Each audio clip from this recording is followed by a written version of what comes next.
welcome to our third chat with the mayor and the city manager, Dan Schwartz, for the city of Larkspur. And today we've invited our community services director, Franklin Escobedo, to join us.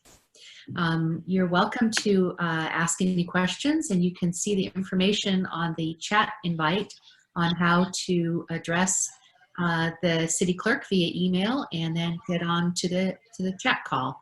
But before we do that, let's start with having a city manager update.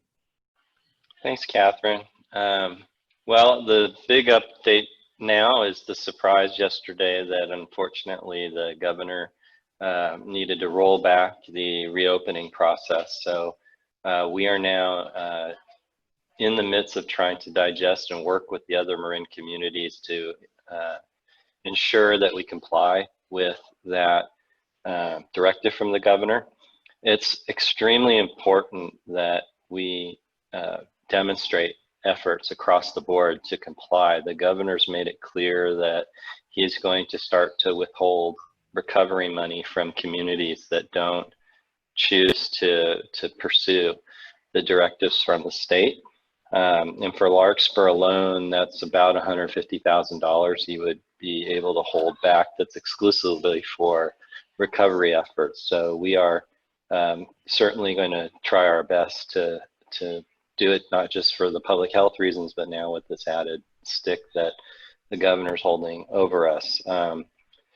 You know, the most challenging thing was for our restaurants, that they can't do indoor dining anymore. That had already been decided a little bit earlier, but the signal from the governor suggests it's going to be for a while before indoor dining is allowed again. We had put in place a plan that would allow restaurants to petition us to look at extending out into the sidewalk and the street. We had put that plan in place about a week and a half before Marin was allowed to do indoor dining. So most of the restaurants didn't choose to pursue it when we first put it in place, but we're now having several restaurants reach out to us to talk about what their options are. So folks may be seeing some changes along those lines here shortly. We have concluded that we may proceed with our camps and with the library providing curbside delivery and pickup. Though I know the library directors are still sorting through exactly what the changes mean for library services across the board, and Franklin may be speaking about that when we introduce him here shortly. And then the other thing that we're looking at is some of the communities in Marin are issuing executive orders that will then be confirmed by their various councils that would create local citations for violating the directives of the public health order, most notably wearing a mask. And this would empower the police, if they found it necessary, to issue local citations that would essentially operate a lot more akin to a parking ticket than the current misdemeanor that you could be slapped with, which really isn't the appropriate way to educate folks about what they need to do for public health. You know, fortunately, while we have a few segments of our population that I think needs more education about the importance of masks, we're generally seeing a high level of compliance around our community, so we've been pleased with that. That's my update on what's going on. Very COVID focused for us right now. I'll turn it back to you, Madam Mayor. Can you just elaborate on some of the constraints that we have with outdoor dining in our downtown area, particularly due to our age of our streets and the narrowness of our main thoroughfare? Yeah, so the governor's orders have relaxed several key restrictions around service, particularly with respect to serving alcohol out in the right of way and in the street. But what it doesn't do is alleviate us of the ADA, the Americans with Disabilities Act. So that's probably our number one restriction, is we're an older community in terms of infrastructure. And so we have sidewalks that weren't necessarily designed for the modern ADA to begin with. And then you contemplate trying to allow people to sit out in the sidewalk, and you're really constraining that path of travel. And then a lot of cities are doing temporary parklets, meaning they're allowing the restaurants to actually set up dining in parking spaces. And we've been looking at that. The issue is making sure that we think the diners would be safe and that the servers would be safe in that setup. And in some situations that might be appropriate, and we may allow a few of those, and in others we didn't necessarily think that we could feel comfortable that people would be safe. We've had a lot of folks ask if we could just close parts of Magnolia. The challenge is we've looked at making sure that if we were to do a closure, would people still be able to reach their homes in a reasonable manner? And that really limits where Magnolia can be closed. We may look at doing some temporary night closures if that seems like it makes sense as we have more and more dialogue with the restaurant community, but that's a bit of a challenge. And then we understand and have looked at maybe one-way traffic on Magnolia in particular, because that's kind of our main restaurant corridor. And that presents some additional challenges that we're not sure ultimately would make sense for the community. So we're hoping a few restaurants may be being allowed to move into parking spaces out on the street and as much sidewalk dining as possible. Thank you for elaborating on that. I know we have a lot of constraints, geographically and physically constraints, and we also have public safety constraints with having our fire station right there in the middle of Magnolia, core of our downtown. So I'd like to see if there's anyone who is participating in the audience who has a question about the city manager's portion of this update. You can raise your hand now, or you can ask it later. It's fine. So I'll just give you a little update on what's coming, happening with the City Council at this time. We're still meeting by Zoom, all of our meetings. So we have an upcoming City Council meeting tomorrow night in which we are going to be holding a workshop on cannabis and reviewing what we've already have done and made decisions about in reference to having a cannabis retail store. So you're welcome to join us. You can send in an email today up to 5 o'clock by tomorrow, and it'll be distributed to the City Council members to read. You're also welcome to give public comment and look for that information on the city's website on how you access our meeting tomorrow night. It starts at 6:30. We're also continuing, Councilmember Paulson and Vice Mayor Haroff are our representatives on the countywide conversation about Sir Francis Drake Boulevard's renaming possibility. That's still going on. We will, in the month ahead, have a little more of an update on the Larkspur Landing art piece that we've been discussing. And I think that covers what's been going on in the month of June, end of June and July. So that lets me to introduce to everyone who hasn't met him yet before, Franklin Escobedo. Franklin joined us in January, moving to Larkspur to take over the library director position. And he has been a welcome addition to our community. And I'm only hoping that as COVID gets better, we get to enjoy more face-to-face time together. But in the reorganization that has taken place within the city, with having early retirements and reorganizing of some of our key departments, we have transitioned to a community services department, which is a combination of our library services and our recreation services, and have appointed and hired Franklin to be that role. So I'd like to welcome him and have him sort of introduce himself and where he envisions current services to be during this immediate crisis period in transition, and where he imagines our opportunities are. So thanks for having me today. It's fun to talk with you again, Madam Mayor. So a few months back, we did the same sort of talk for our county supervisor. We were a little more hopeful back then. Whoops. But what? No, you just phased out on my end, but you're back. Okay, sorry about that. So also the garbage truck is going by over here too. So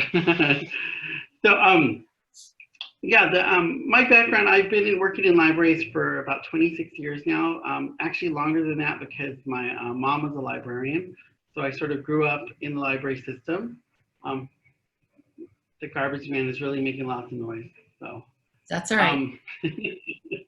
So yeah, I grew up, when I was a little kid, I used to stamp and paste pockets into books when they used to have pockets in them, and learn to do dust jackets and all that fun stuff that is come in handy now that we're short staffed here at the library.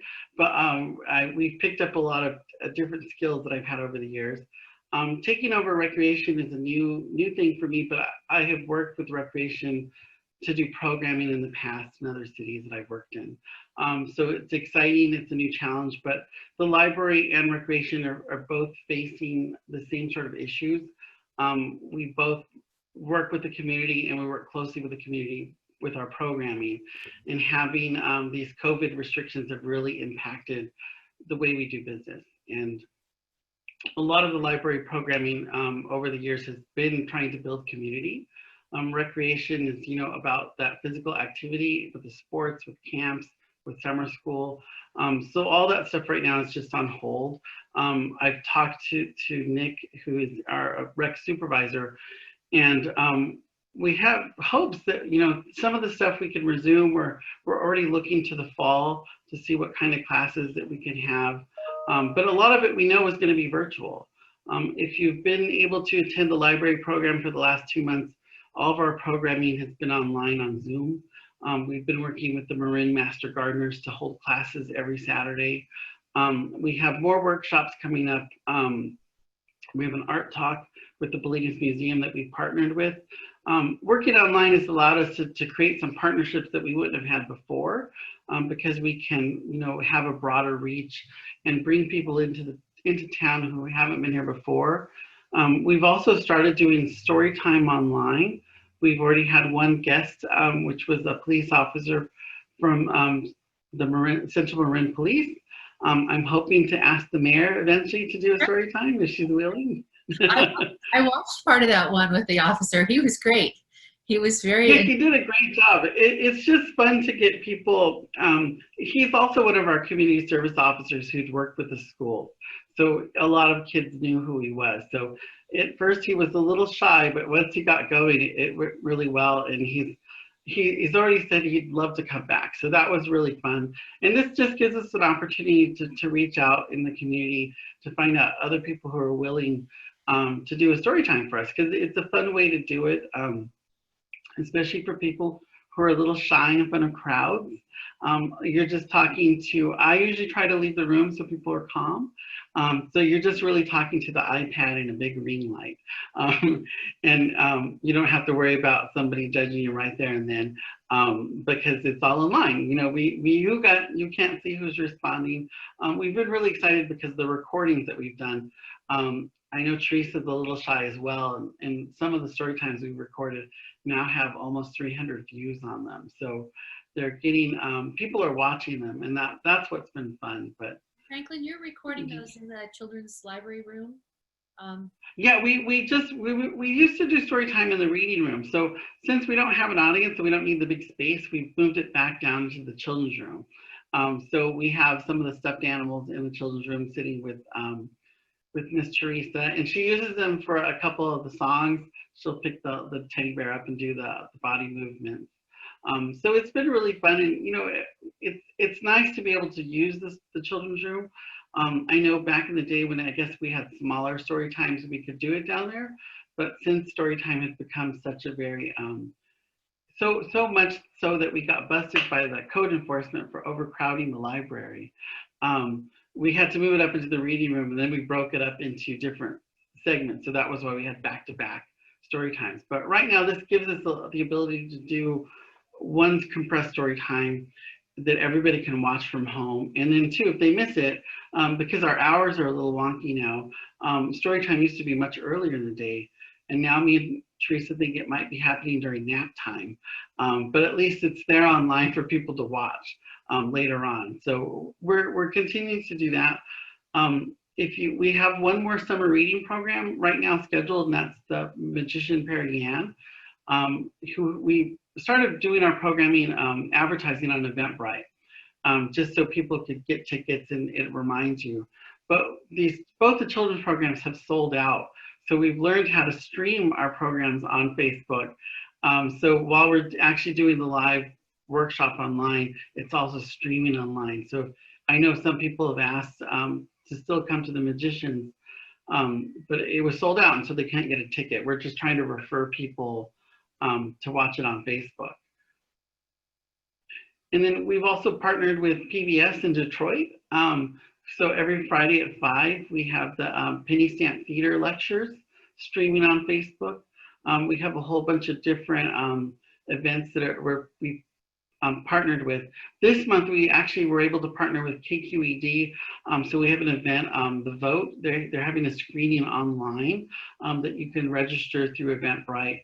And then I think tomorrow, or no, Thursday, we have an author event with PBS Books, who's she's an author who wrote a couple children's books on women and women of color. It's going to be really exciting to watch, and those are all live streamed, but they're recorded. The programs that we're doing with KQED, they're not letting us stream them, so you have to get a ticket and attend those. But The Vote just was released on TV a few weeks ago, and I think it's supposed to air on KQED here in the next week or so. So a lot of people are able to watch it beforehand. Yeah, I saw that email blast you put out. I think it's on the 29th, July 29th. I think. No, that's our 100 Year Strong. That's that was an event that we had scheduled for March that got canceled due to COVID, that we have now scheduled to do online. We're still trying to get a hold of the gentleman who was going to do the Frida Kahlo talk that also got canceled back in March because the Frida Kahlo exhibits was moving across the country and was in the Young Museum here in San Francisco. And we had originally had scheduled a docent talk, but we're still trying to reschedule that one. I know the docents haven't been able to do their work like they were doing. So we were just hoping that we could get him to do it online. So we're trying to work with the people we can get who are able to use the Zoom platform. I know our writers workshop that we had every Saturday, we've offered them to use the Zoom platform, but they haven't taken us up on that offer because we know that they want to get together and write, but it's a little different. So could you, if people have subjects that they would like to present, would you like them to send you an email with some ideas, or? Oh yeah. So if you're an expert at something, we're more than happy to work with you. I've discovered an author on Nextdoor, and on the 31st, we're actually going to do her book launch. She's an author who just had a book published on public speaking and how to do it better. And she was sort of bummed because, you know, all of her lineups for going to bookstores for book signings got canceled. And so this was a way, and she was really excited when I emailed her and asked her if she was willing to do a book talk with us. She's really excited about that. So we do hope to get some attendees. And again, we're recording it, so if someone misses it, they can watch it later on. And then Andrea's book can be either purchased by calling Book Passage or through various online retailers. But I keep trying to get people to use our local businesses. Part of our summer reading, if you're not doing summer reading, we have summer reading bingo, and some of our prizes will be gift certificates for our local businesses here in town. Great. And we also have our children's summer reading program. You know, it's all at your fingertips on your phone, so you can log in and read and record all that stuff just on your cell phone. Keep track of everything. We had some stuff for people to do for adults as well, some activities to go around town to find some landmarks. As you know, I'm new to town, so I still don't know where everything's at here in town, and Dick was nice enough to send me some stuff before he retired about like our railroad bridge and a couple statues I didn't know we had in town. So we have some of those activities built into that. So if you're like me, it's a chance to go out walking around and discover different parts of Larkspur. Can you talk a little about the reopening in segments plan and the curbside pickup? Well, our curbside pickup is going on right now. So we have it's Tuesday through Saturday from 12 to 4.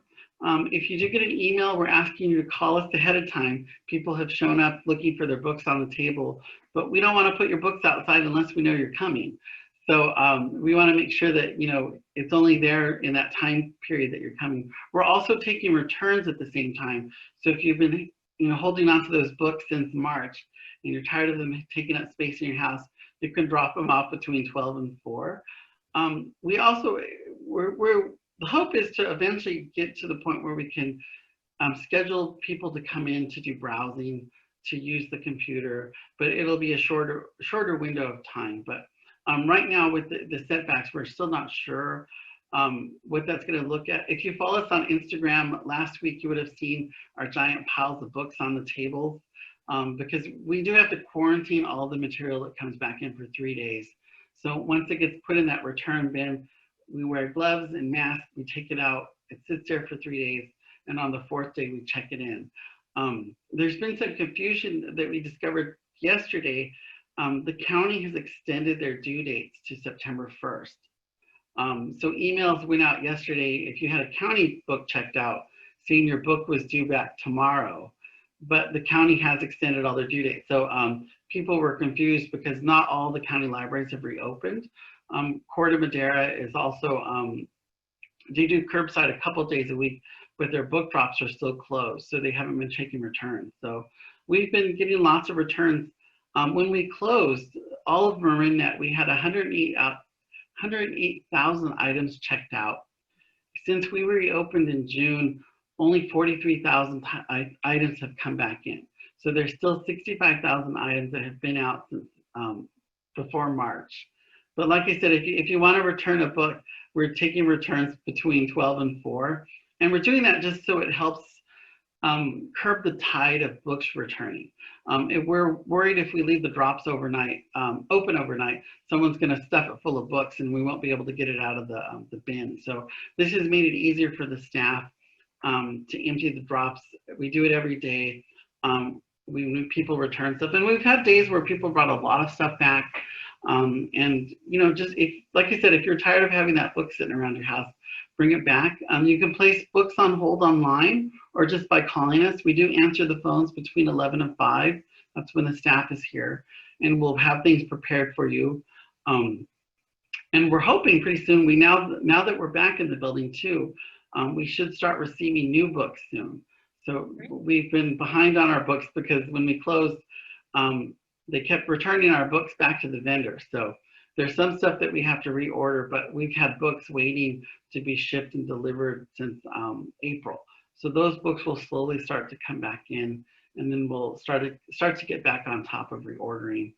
Because I know you, Catherine, are a big reader, so you're always looking for books to read. So don't worry about new stuff. It's slowly coming in. We'll have more coming in soon, but it's going to just take us a little time. And it's still taking us a little time to really catch up from being closed so long. So before you move and pivot to recreational services and what you envision, at least through the summer, I just want to remind people who may be watching this later, because we don't have a very big audience today, that there are 3 groups that provide financial and other support to the library. There's the Friends of the Larkspur Library. There's a Larkspur Library Community Center and Community Center Foundation, or called the Commons, and there's the Larkspur Library Foundation. And you've been working with all 3 of them in efforts to look at fundraising opportunities to help support your programs and visions for the future. Is that correct?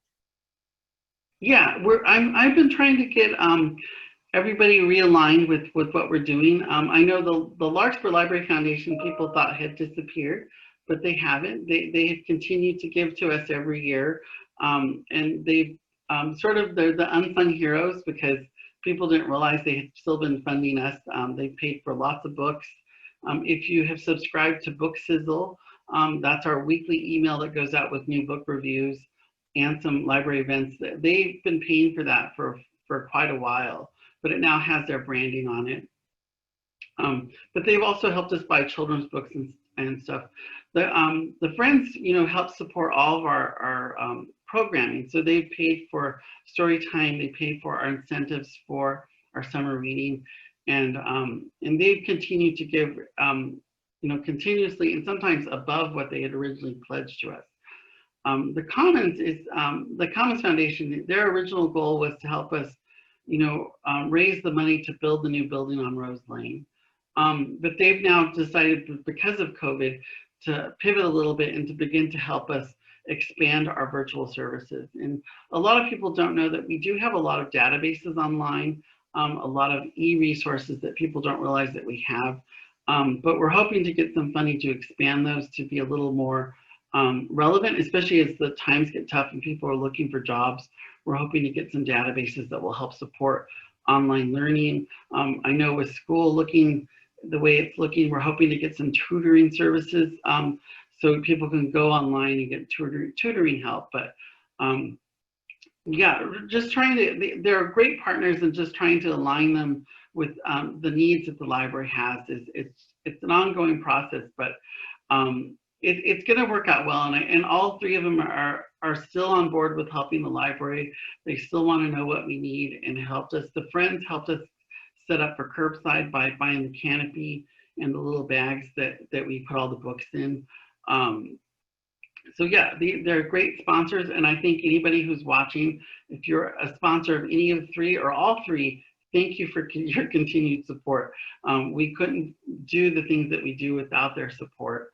And I mean, the same with the city, we couldn't do what we could do without the city's support. So the city does take care of the library. Some people think they don't, but they do. And I'm always having to remind people that, you know, the city, I mean, I worked in other cities that didn't have book budgets. We still have a book budget. We're still doing good. The city is still watching out for us and making sure that we have what we need. I mean, it's great, but it's, hey, these are not great times. But we're still here and we're getting the support we need. So to recreational services, I know our super cool summer school had to be canceled this year, and many of our other activities because of the COVID restrictions. But can you talk about what is open this summer for some of the families and adults who'd like to take recreational services? So what we've ended up doing is that we have a lot of camps that are renting the property, and they do have to follow very strict guidelines. So their capacity may not be as big as they wanted it to be. But I know that people have seen the camps that were going on in Piper Park. Sometimes it looks a little chaotic, but it is very controlled. All the kids are in groups of 12 because that's the current guidelines, and they're being monitored. We have some new camps coming on, and I know we're in the works of getting some evening leagues to come in and use the fields for sports. Super cool. Summer school is on hold. We're hoping it will be back next year. We're also just trying to make sure that what we can do within the limitations that we're able to provide. I talked to our rec supervisor, and we were hoping to get some of our programming that we had for after school up and going, but we haven't had anybody bite yet. So we're starting to plan for the fall to see if we can get some of these programs online. But the same thing, we want to see what we can do virtually, what would people like to do virtually versus what they can come in and do. But the hard part is not knowing if we're going to have same pullbacks within recreation to allow the camps as they are. I mean, right now, everything has been going well. We haven't had any outbreaks, and we're constantly monitoring to make sure that there are no outbreaks. I know the volleyball ended a week ago, and we have some new camps going that are starting up. But yeah, we're hoping to. And we're not renting the picnic tables. We're just asking people to use them at their, clean it up and be safe. But there's a lot of stuff that's hard to do because of the restrictions. But our parks are still open. The playgrounds are still off limits. So we're asking people not to play on the playground equipment, just because they're high touch areas, and we're trying to make sure that everybody is safe. But there's stuff we're working on it, and this is my I want to say my 4th day on the job as community service director in recreation. So we're still trying to get all this stuff squared away and trying to make sure that I guess it's longer than that. It's been maybe a week and a half now. I keep forgetting I work on the Saturdays when everybody else is not, but I'm still getting it, and I'm working with the staff to make sure that we have programs set up. But we want to make sure that we're providing something that the Larkspur residents want to do. And we also make sure that we have the staff to do it, because The library staff is down to 4 people, and the recreation staff is down to 1. So, and I can't put all this stuff on one person. So we're trying to manage our time and what we do. Thank you very much for that update. I don't see any hands raised with any questions for Franklin about those community services opportunities, but you provided us a lot of great information. If people would like to reach out to you, your email address is on our website. It's, is it fescobedo@cityoflarkspur.org? And yes. So yeah, that's right. Before everybody, I'm learning so much about you, but before you you end your not testimony, that's my lawyer hat coming out. Before you end your chat, I am so curious as to who that figure is in the back corner of your office. So I'm a big Harry Potter fan, and so I have, when I worked in Oceanside, the library, the Friends had gotten Dobby from, I think, Barnes & Noble. And one day they decided that they were going to throw him away. And I'm like, you cannot throw Dobby away.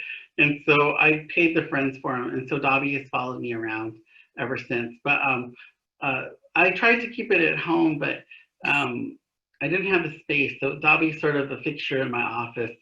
And he goes with me. It's always fun to transport him too, because I seatbelt him in the car. When I had to transport him places. But in Coronado, we used to do a big Harry Potter display. And it was the only time I would take him out of my office and he would be in this big Harry Potter display. And I had a lot of windows, and every once in a while I'd hear kids go scream outside, look, there's Dobby. So yeah, it's a life-size figurine. And at Christmas time, I used to give him a Santa Claus hat. But well, you know, from the camera angle, on at least what I can see, I'm not seeing his head. So I was just curious. You know, they have this website called, or a Twitter site called Rate the Room, where everybody's Zoom room gets rated, and I'm always curious to see what people have behind them. And so, thank you for explaining that. Oh, you're welcome. Yeah, anytime you come and say hello to him too. I look forward to it. Oh, we do have one Q&A that came in. Sherry, I'll read this and maybe we can answer it. Hi, is there any discussion about what the city might do with the plot of land on Rose Lane now that the library plan looks like it's not happening anytime soon? Any discussion about making it parking space or something usable? You want to take that, Dan? Right now, we don't have any plan to do anything with the property. There's a couple of factors that go into whether we would put an alternate use on there. One is, can we manage that alternate use? And right now, we're kind of at capacity to manage facilities. But probably more importantly, we have to be sensitive to the fact that the Rose Lane community was told there would be a very particular use on the property, and to introduce another use is a pretty lengthy process of engagement and discussion about whether even a temporary use is appropriate on the property. And right now, that's just not something that we've put into the planning horizon. Sherry, I hope that answers your question. Yeah, she wrote park, not parking, sorry. I must have read parking. But at this point, it's there is no intention to use that property for anything but what it's doing right now. We are facing some really significant financial hurdles in this year and the year ahead of us that we need to be very sensitive about maintaining our essential services, and especially since we don't really know when this pandemic we'll exit it and recover our economy. It's probably going to be a year to 2 years if you look at all the latest research about it. So we have to be very sensitive to that at this point, Sherry. I hope that answers your question. Looks like we have no one else raising their hand. So once again, I'd like to thank you for attending, and I'll be happy to read a book, Franklin, whenever you'd like. Do I get to choose, or do you have to?